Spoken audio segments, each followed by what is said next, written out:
अस्सलाम वालेकुम क्लास। आज हमने डिस्कस करना है चैप्टर नंबर 16 ह्यूमन स्केलेटन की डिफॉर्मेशन हम देख रहे थे और डिफरेंट फैक्टर्स हमने पढ़े थे कि डिफरेंट फैक्टर्स काज कर रहे हैं ह्यूमन स्केलेटन की डिफॉर्मेशन को। उसमें सबसे पहले था जेनेटिक डिफेक्ट, ठीक है, उसके बाद था हार्मोनल काज और थर्ड कैटेगरी थी हमारी लास्ट वाली न्यूट्रिशनल काजेज़, ठीक है। न्यूट्रिशनल काजेज़ की वजह से किस किस चीज़ की डेफिशिएंसी की वजह से हमारी जो स्केलेटन है वो डिफॉर्म होती है।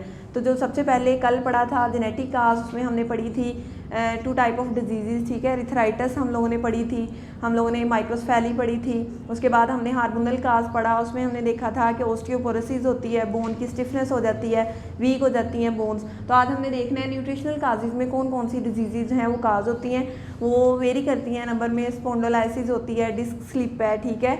उसके अलावा जो है वो रिकेट्स हैं, ओस्टियोमिलेशिया है। तो वन बाय वन हम इनको डिस्कस करते हैं। सबसे पहले हमने करना है डिस्कस ओस्टियोमिलेशिया।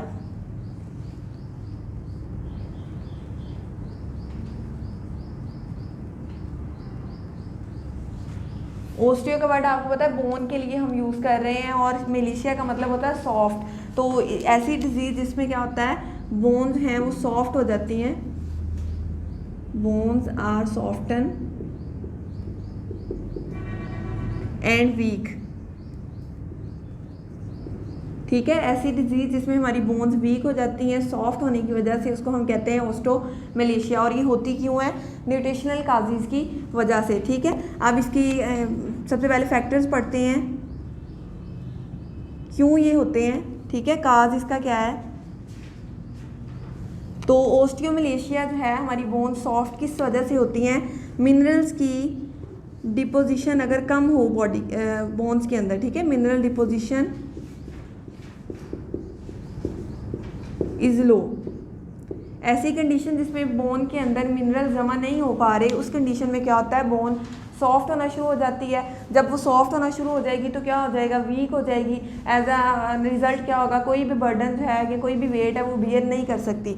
इसके काजेज मिनरल डिपोजिशन लो है, ठीक है। वो मिनरल्स कौन कौन से हो सकते हैं? वो कैल्शियम हो सकता है, ठीक है। वो बोन के बाकी मिनरल जो हैं, फास्फोरस हो सकता है, वो डाइट जो है हम विटामिन अगर नहीं ले रहे, ठीक है, उस वजह से हो सकता है। तो मिनरल डिपोजिशन कम होगी, बोन सॉफ्ट हो जाएंगी, वीक हो जाएंगी। रिजल्ट क्या है इसका, ठीक है, इफेक्ट इसका क्या है? हम कोई भी वेट बियर नहीं कर सकते, ठीक है। बोन आपकी क्या करेगी? वेट को बियर नहीं करेगी और क्या हो जाएगा? ब्रेक कर जाएगी। Bone does not bear wait.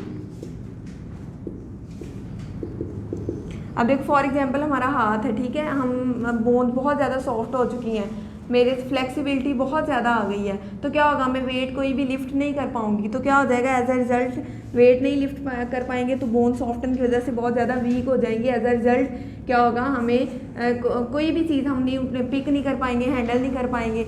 ये डिजीज़ की अगर बात करें तो ये ज़्यादातर एज वुमेन या मैन में होती है, ठीक है, ओस्टियोमिलेशिया, जिसमें बोन बहुत ज़्यादा वीक होना शुरू हो जाती हैं। उसके बाद सेकंड हमारी इसी की न्यूट्रिशनल काज की डिजीज़ है रिकेट्स, वो भी इसी से मिलती जुलती है,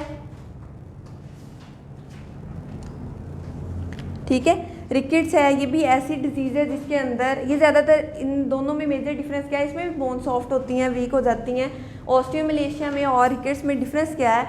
ये ज़्यादातर एज्ड वुमेन या मैन में होती है, ठीक है, एज्ड ह्यूमन बीइंग में होती है। ये जो रिकेट्स है ये न्यू बॉर्न बेबीज़ के अंदर होती है, ठीक है, यंग वन के अंदर ज़्यादा होती है। तो रिकेट्स क्या है? इसमें क्या कर देती हैं? हैंड्स,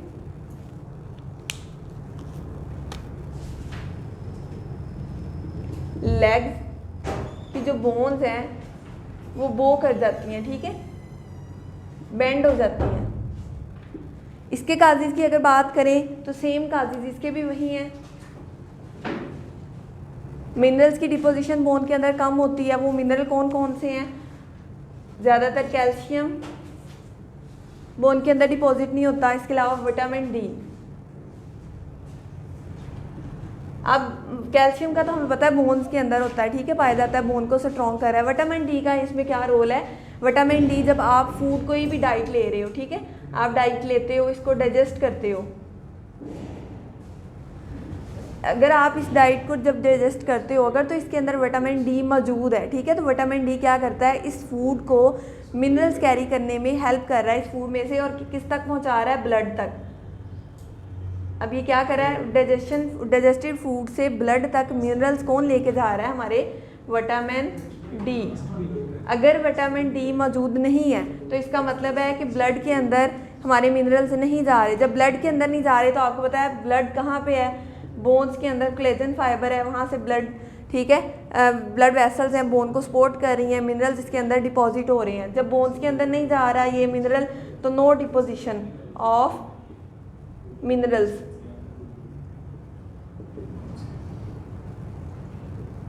तो इसका मतलब है विटामिन डी जितना हमारे फूड के अंदर, डाइट के अंदर ज़्यादा होगा, उतना ही ब्लड के अंदर से मिनरल्स हमारी बोन्स के अंदर जाएंगे, हमारी बोन उतनी ही ज़्यादा स्ट्रॉन्ग होंगी। तो कैल्शियम और विटामिन डी की डेफिशिएंसी की वजह से बेबीज़ के अंदर ये रिकेट्स काज होती है, जिसमें क्या हो जाता है, उनकी लेग जो हैं बेंड कर जाती हैं।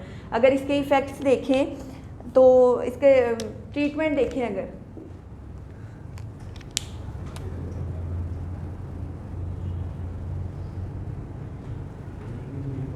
तो हम लोगों ने क्या करना है, हमने विटामिन डी या तो लेना है सनलाइट से,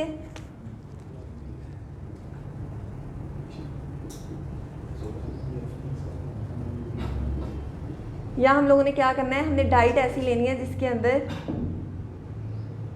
मिनरल्स हों, ठीक है, वो मिनरल्स, कैल्शियम मोस्ट इम्पॉर्टेंट, जो आपकी बोन्स को क्या कर रहा है, स्ट्रॉन्ग कर रहा है। उसके बाद ये थी न्यूट्रिशनल काजेज़ की पहली दो डिजीज़ दोस्तों, कैल्सीमिया, मलेशिया और रिकेट्स, दोनों ही बोन्स की डिजीज़ हैं, सॉफ्ट कर रही हैं बोन को। वजह एक ही है इनकी, विटामिन की डेफिशिएंसी की वजह से या मिनरल्स की डेफिशिएंसी की वजह से। वो मिनरल्स मोस्टली जो है इंपॉर्टेंट रोल प्ले कर रहा है, कैल्शियम उसकी डेफिशिएंसी की वजह से वीक हो रही हैं, सॉफ्ट हो रही हैं, ठीक है, और कोई भी चीज़ को हैंडल करने में इसे मुश्किल आ रही है, उसको बेंड कर रहा है बोन को, ज़्यादा फ्लेक्सिबिलिटी आ गई है बोन्स के अंदर। उसके बाद सेकंड डिजीज़ है हमारी डिस्क स्लिप, ठीक है, बहुत इंपॉर्टेंट है, एक सेपरेट नोट भी आ जाता है, लॉन्ग वे के write a note on disc slip, तो इसको आपने अच्छे से याद करना है। अब डिस्क स्लिप जब हमने वर्टिबल कॉलम डिस्कस किया था ह्यूमन स्केलेटन के अंदर, एक्सियल और अपेंडिकुलर स्केलेटन के जब पार्ट्स हमने डिस्कस किए थे, तो वर्टिबल स्केलेटन में एक वर्ड यूज़ किया था मैंने, इंटरवर्टिबल डिस्क, तो वो ये डिस्क है, ठीक है, ये डिस्क जो है स्टैंड फॉर कर रही है इंटर वर्टिब्रल डिस्क। सबसे पहले इसका स्ट्रक्चर देखते हैं, इंटरवर्टिब्रल डिस्क का स्ट्रक्चर किस तरह से होता है।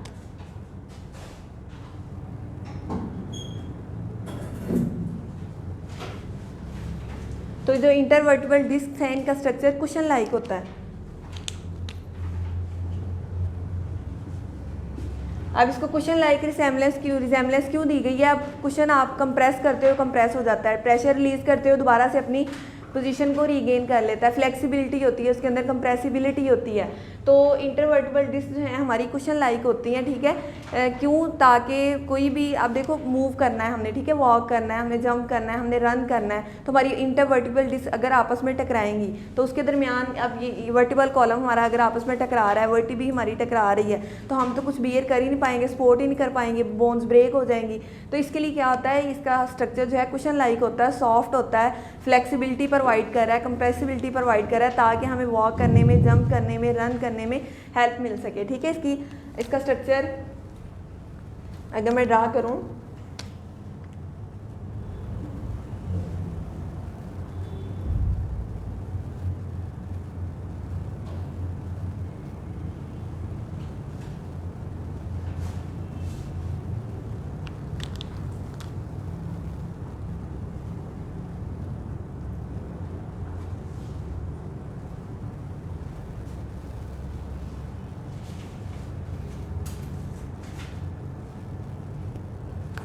अब ये जो रेड वाली है, ठीक है, ये है इंटरवर्टिबल डिस्क, एक ये डिस्क है,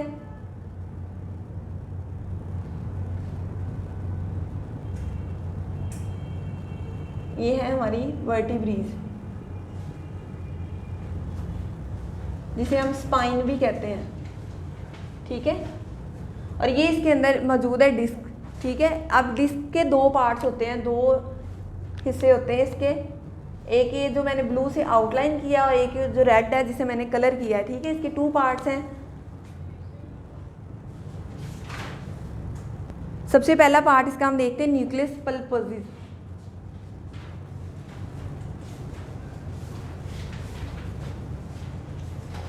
ठीक है, न्यूक्लियस पल्पोसिस, और सेकंड वाला इसका है एन्युलस फिब्रोसिस। अब इसमें जो रेड वाला कलर्ड स्ट्रक्चर है ये है हमारा न्यूक्लियस पल्पोसिस, और जो ब्लू वाली आउटलाइन है बाहर वो है एन्युलस फिब्रोसिस। अब न्यूक्लियस, हम अगर सेल की बात करें कि हम कहते हैं सेल के अंदर न्यूक्लियस मौजूद होता है, तो न्यूक्लियस हम मिड यानी कि सेंटर वाले पार्ट को शो करते हैं, तो न्यूक्लियस का मतलब हो गया मिड। और पल्पोसिस, आप पल्प क्या होता है, पल्पी जूस आप लोग पीते हो, ठीक है, तो उसमें क्या होता है, सेमी लिक्विड सा होता है, वो ना ही पूरा लिक्विड होता है ना ही पूरा सॉलिड होता है, सेमी लिक्विड होता है, यानी कि उसमें सॉलिड पार्टिकल्स अभी भी मौजूद होते हैं। तो न्यूक्लियस पल्पोसिस से इसका नाम रखा गया है। इसके अंदर क्या होता है, ये सेमी लिक्विड इसके अंदर मटीरियल पाया जाता है।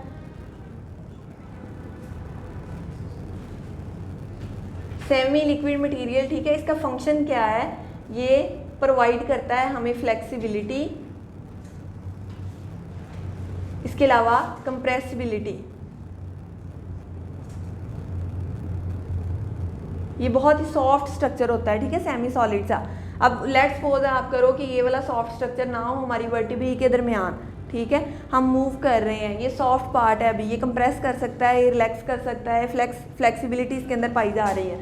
अगर यहाँ पे ये सेमी सॉलिड है, ठीक है, सेमी लिक्विड है, यानी कि ना ज़्यादा सॉलिड है ना ज़्यादा लिक्विड है, पल्पी सा मटेरियल है, मतलब फ्लेक्सिबिलिटी इसके अंदर पाई जा रही, कंप्रेस हो सकता है, रिलैक्स हो सकता है। अब क्या होगा अगर यहाँ पे ये स्ट्रक्चर ना हो, ठीक है, ये हार्ड हो स्ट्रक्चर, अगर पहली बात ये अगर नहीं प्रेजेंट, तो हमारी बोन्स क्या करेंगे, आपस में रगड़ फ्रिक्शन पैदा होगी और बोन्स क्या है, सर्वाइव ही नहीं कर पाएंगी, टूट जाएंगी, ब्रेक कर जाएंगी। लेकिन अगर यहाँ पे ये स्ट्रक्चर पाया जा रहा है और ये हार्ड होता तो क्या होना था, हार्ड स्ट्रक्चर का भी वही, अगर एब्सेंस या प्रेजेंस से कोई फ़र्क ही नहीं पड़ना था, हार्ड है तो इसका मतलब जब हमने चलना था, हमारी वर्टिब्री बेंड हो रही है अगर, तो क्या होना था, रगड़ पैदा होनी थी, फ्रिक्शन की वजह से क्या होना था, हमारी बोन्स ने ब्रेक कर जाना था। तो ये हमें सपोर्ट कर रहा है, मूवमेंट में हेल्प कर रहा है, ठीक है, रनिंग में, वॉकिंग में, जंपिंग में, बेंड होने में।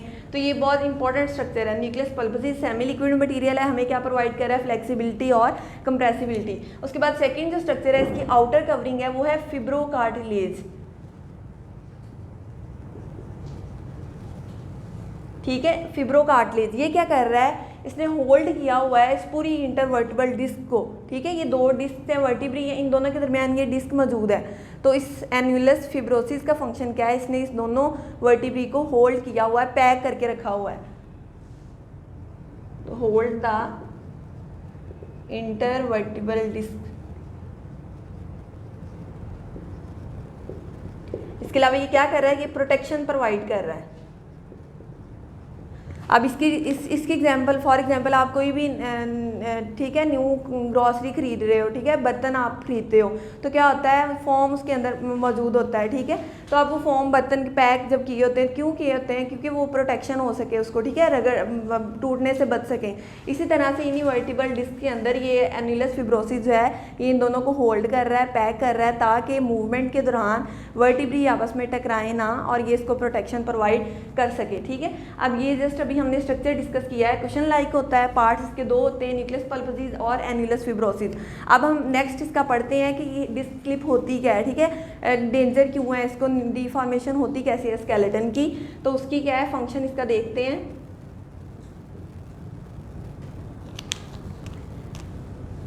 अब अगर डिस्क स्लिप के फंक्शन की बात करें बेटा, तो ये शॉक अब्जॉर्बर के तौर पर एक्ट करती है, एक्ट एज शॉक एब्जॉर्बर। अब शॉक एब्जॉर्बर का मतलब क्या है, स्पेस क्रिएट नहीं होने देती। हम मूव कर रहे हैं, हम वॉक कर रहे हैं, स्पेस नहीं क्रिएट होगी तो ऑटोमेटिकली मूवमेंट बहुत स्मूथली होगी। अब शॉक एब्जॉर्बर कब ये एक्ट कर रही है, जब हम वॉक करते हैं, ठीक है, वॉकिंग के दौरान, जंपिंग के दौरान और रनिंग के दौरान,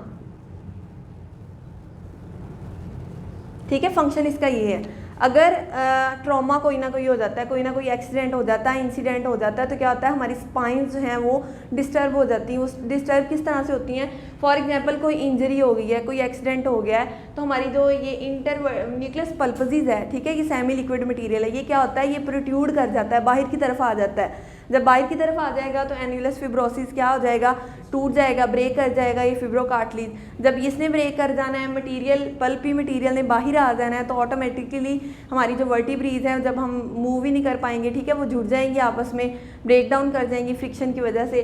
तो इसका मतलब है कि ये शॉक एब्जॉर्बर के तौर पर एक्ट कर रहा है। इसका हमारे सेहत के लिए, ठीक है, प्रॉपर बैलेंस होना बहुत ज़रूरी है। अगर कोई ना कोई ट्रॉमा हो जाता है, in case of any trauma, तो क्या होता है, जो न्यूक्लियस पल्पसिस है हमारा,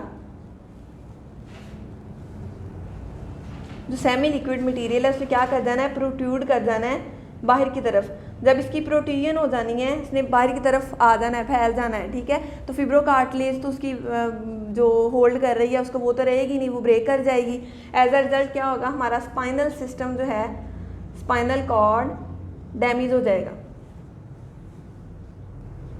वर्टिबल कॉलम को ही बेटा हम स्पाइनल कॉर्ड कहते हैं, ठीक है, क्योंकि इसके अंदर जितनी भी नर्व इम्पल्सेस हमारी पास कर रही हैं, स्पाइन जो है वो पास कर रही हैं। अब इसके लिए क्या होता है, इसको नेम देते हैं हम एक हर्निएशन, ठीक है। हमारी स्पाइनल कॉर्ड का, हमारी स्पाइनल नर्व्स का डिस्टर्ब हो जाना किसी ना किसी ट्रॉमा की वजह से, किसी एक्सीडेंट की वजह से, किसी ब्रेकडाउन की वजह से, तो उसको हम कहते हैं हर्निएशन।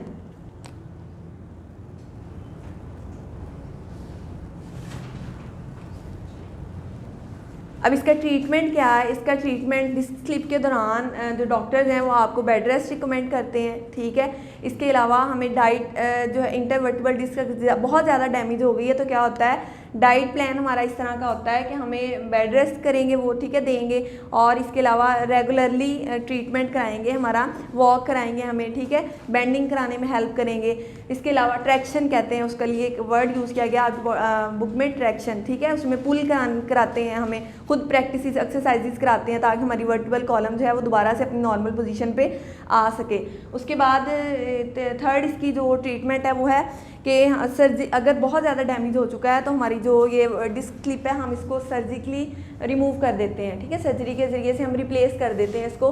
तो ये तीनों इसके हैं ट्रीटमेंट, ठीक है। रिवाइज में इसको कर देती हूँ। डिस्क स्लिप बहुत इंपॉर्टेंट टॉपिक है, लॉन्ग क्वेश्चन भी आ सकता है आपको, और इन सारी डिजीज़ में से इसी पे mostly right a note on long, ठीक है, शॉर्ट आता है। शॉर्ट में भी आपसे पूछा जा सकता है न्यूक्लियस पल्पसिस और एन्युलस फिब्रोसिस जो है इसमें क्या फ़र्क है। तो डिस्क स्लिप क्या है, इंटरवर्टिबल डिस्क में है, ठीक है। इंटरवर्टिबल डिस्क क्या, टू वर्टिब्री के दरमियान जो डिस्क पाई जाती है, जो मैंने ये मिड में ड्रा की है, ये इंटरवर्टिबल डिस्क है। कुशन लाइक इसका स्ट्रक्चर होता है, इसको हम कंप्रेस कर सकते हैं, इसके अंदर फ्लेक्सिबिलिटी पाई जा रही है। पार्ट्स इसके टू होते हैं, न्यूक्लियस पल्पसिस और एन्युलस फिब्रोसिस। न्यूक्लियस पल्पसिस जो है ये सेमी लिक्विड मटेरियल है, ठीक है, सेमी लिक्विड मटेरियल है, हमें क्या कर रहा है, फ्लेक्सिबिलिटी प्रोवाइड कर रहा है, फ्रिक्शन से बचा रहा है। जो एन्युलस फिब्रोसिस है उसकी आउटर कवरिंग है, फिब्रोकार्टिलेज का बना हुआ होता है, ठीक है, होल्ड कर रहा है वर्टिबल डिस्क को। फंक्शन क्या है डिस्क का, इन डिस्क का ये क्या कर रहे हैं, शॉक एब्जॉर्बर के तौर पर एक्ट कर रहे हैं, ठीक है, वेव को पास नहीं होने दे रहे, ब्रेक डाउन से हमें बचा रहे हैं, मूवमेंट में हेल्प कर रहे हैं, वॉकिंग में, जंपिंग में, रनिंग में। कोई ना कोई ट्रॉमा हो जाता है तो क्या होता है, जो न्यूक्लियस पल्पसिस है उसका प्रोट्रूजन हो जाती है। प्रोट्रूजन होने से क्या होती है, स्पाइनल कॉर्ड जो है हमारा, स्पाइन जो है वो डिस्टर्ब हो जाती है, उसको कहते हैं हर्निएशन। ट्रीटमेंट इसका क्या है, या तो बेड रेस्ट है या ट्रैक्शन है, या फिर हम सर्जिकली इसको रिमूव कर देते हैं, ठीक है। ये तीनों आपने याद कर लेनी है। ये हमारा आज का टॉपिक था। स्पॉन्डोलाइसिस जो है ये हम कल पढ़ेंगे। रीड आउट मैं आपको बुक से कर देती हूँ, ठीक है। पेज नंबर 36 है। थर्ड वाली डिजीज़ हम पढ़ रहे हैं, न्यूट्रिशनल काजेज। ओस्टियोमलेशिया उसका सेकंड नेम ही सॉफ्ट बोन कहा गया है। उसको include a number of disorder in which the bone receive इनएडिक्वेट mineral, ठीक है। इनएडिक्वेट का मतलब होता है बहुत कम तादाद में। In this disease calcium salts are not deposit and hence bone soften and weaken, ठीक है। कैल्शियम साल्ट हमारी बॉडी के बोन के अंदर डिपॉजिट नहीं हो पा रहे, डिपॉजिट नहीं होंगे तो बोन क्या हो जाएगी, खोखली हो जाएगी, वीक हो जाएगी, सॉफ्ट हो जाएगी। Weight bearing bones of leg and pelvis bend and deform.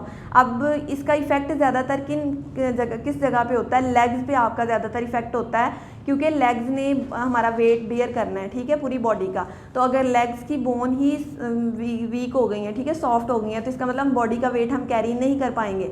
तो इसकी सिम्टम्स क्या होती हैं, जब भी कभी आपको, मतलब नॉर्मली ऐसा होता है एज्ड वुमेन में या एज्ड मैन में, एज ह्यूमन बींग्स में हम देखें कि जब चलना, ठीक है, जब बहुत ज़्यादा वेट उन्होंने उठा लिया है, कोई हल्का सा भी वेट उठा लिया तो उनसे चला ना आ जाए, ठीक है, लेग्स उनका बियर नहीं कर पाए वेट को, तो उसका मतलब है ये फर्स्ट सिम्टम है इनके ऑस्टियोमलेशिया होने की।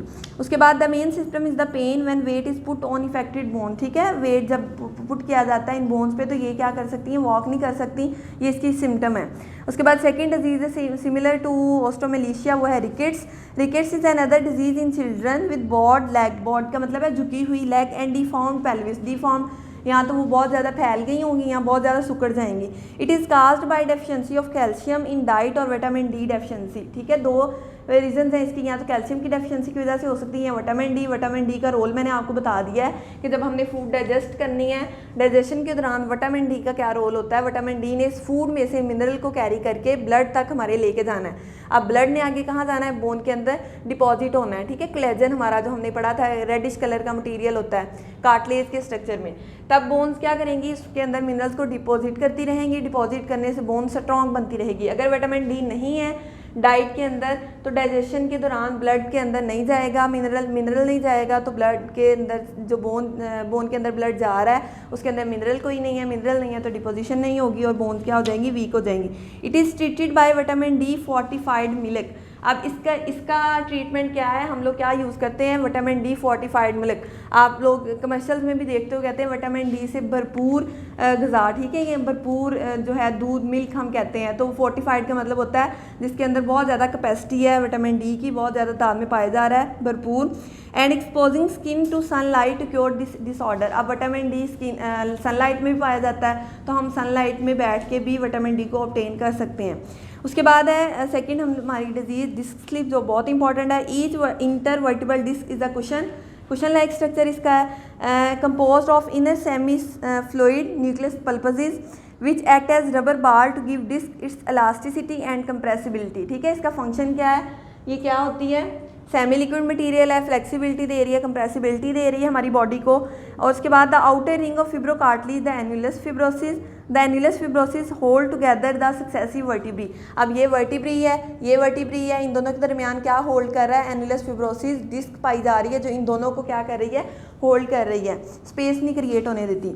The disc act as a function अब इसका देख रहे हैं हम, the disc act as a shock absorber during walking, jumping, running and to lesser extent to bend laterally, ठीक है, बेंड करने में, ठीक है, हमें हेल्प कर रही है, साइड बदलने में हमें हेल्प कर रही है, रनिंग में, जंपिंग में, ठीक है, वॉकिंग के दौरान। स्वेयर और sudden physical trauma to spines. अब स्पाइन के ऊपर लिख लो आप लेड पेंसिल से, वर्टिबल कॉलम को ही स्पाइन कहा गया है, वर्टिब्रीज को ही स्पाइन कहा गया है। For example from bending forward while lifting a heavy object में रिजल्ट इन हर्निएशन मैंने आपको बताया जब हमारी स्पाइन ब्रेक डाउन हो जाए, ठीक है, जब हम बहुत ज़्यादा कह रहा है वज़न उठा लें, बेंड हो जाएं आगे की तरफ, तो क्या होता है, हर्निएशन काज हो जाती है। ऑफ वन और more disc, the herniated disc commonly called slip disc, ये एमसीक्यूज आपको आ सकता है, हर्निएटेड डिस्क आल्सो कार्ड, तो स्लिप डिस्क। अब देखो ये जो है ये ब्रेक डाउन कर गई है, तो इसका मतलब ये इधर उधर इसकी पोजीशन चेंज हो गई है, इसको हम कहते हैं डिस्क स्लिप, ठीक है, स्लिप हो गई है अपनी असली पोजीशन से। इफ़ प्रोट्यूजन, उसके बाद कहता है it usually involve the rupture of annulus fibrosus rupture हो गया, जिसकी आउटर कवरिंग है फिब्रोकार्टिलेज है, followed by the protrusion of spongy nucleus pulposus, ठीक है, प्रोट्यूजन का मतलब है ये जो इसके अंदर सेमी लिक्विड मटेरियल था ये बाहर को निकल के आ गया है। इफ़ प्रोट्यूजन प्रेसिस और spinal cord on the spinal nerve existing from cord generates fair pain, कहता है अगर ये बाहर आ जाता है, ठीक है, अपनी पोजीशन से स्लिप हो जाता है, तो क्या होता है, हमें अच्छी खासी पेन, ठीक है, फील होती है। उसके बाद और even destruction of these nervous structure, हमारा स्पाइनल कॉर्ड रैप्चर हो जाता है। Disc slip is treated with bed rest, ठीक है, बेड रेस्ट इस रेफ़र किया जाता है, मोस्टली केसेस में बेड रेस्ट ही रेफ़र किया जाता है। ट्रैक्शन का मतलब है कि एक फिजियोथेरेपिस्ट जो है हमें पुल करा रहा है, ठीक है, वॉक करा रहा है, जंपिंग में हेल्प कर रहा है, एक्सरसाइजेज, ठीक है, बाकायदा कराई जा रही हैं। एंड पेन किलर हम जो है यूज़ कर रहे हैं इसको ट्रीट करने के लिए। इफ़ दिस फेल डिस्क में बी रिमूव सर्जिकली, ठीक है। अब तीन कैटेगरी उसने बता दी हैं, तो हम बेड रेस्ट करेंगे या ट्रैक्शन करेंगे या पेन किलर। अगर इन तीनों से भी कोई फ़र्क नहीं पड़ता डिस्क स्लिप के दौरान, तो क्या होता है, सर्जिकली हमें रिमूव करनी पड़ती हैं, क्योंकि हम इस पेन को बियर नहीं कर सकते, बहुत सीवियर पेन होता है और इसको ट्रीट कराना बहुत ज़रूरी है। और ये भी ज़्यादातर फीमेल्स के अंदर होता है और बहुत ज़्यादा एज जो है ना वुमेन, उनके अंदर होता है, और उस दौरान में उस एज में ट्रीटमेंट भी इनका बहुत ज़्यादा मुश्किल होता है। ठीक है, ये हमारा आज का लेक्चर था।